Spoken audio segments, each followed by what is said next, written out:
এরপরে মানুষকে তারা সাদাবাজির জন্য হত্যা করে ফেলছে, কুপিয়ে কুপিয়ে হত্যা করছে। ৭৩ জন নারীকে তারা ধর্ষণ করেছে।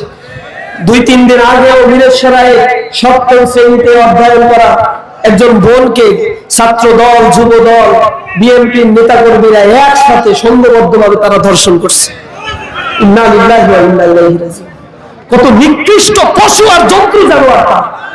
ক্ষমতায় যাওয়ার জন্য এক লোলুপ দৃষ্টি নিয়ে পড়ে আছে, জনগণকে লোপাট করার জন্য তারা প্রস্তুতি নিচ্ছে। আপনারা বুঝতে পারছেন না, তারা যে কার্ডের ট্রাম্প কার্ড খেলছে, এই কার্ডের প্রতিশ্রুতি তারা এর আগেও দিয়েছিল। তারা কার্ডের প্রতিশ্রুতি দিয়ে ২০০১ সালে তারা বলেছিল যে আমরা কৃষকদের ৫,০০০ টাকা ঋণ সহ মওকুফ করে দেব। তারা বলেছিল বেকারদেরকে আমরা ভাতা দিব। তারা তাদের প্রতিশ্রুতি রাখে নাই। তারা বলেছিল দ্রব্যমূল্যের দাম কমাবো, সিন্ডিকেট কমাবো, পারে নাই। তারা দুর্নীতি কমানোর কথা তখনও বলেছিল, কিন্তু তাদের সময়ে দুর্নীতিতে বাংলাদেশ পরপর বিশ্বের মধ্যে ১ নম্বর অবস্থান নিয়েছিল।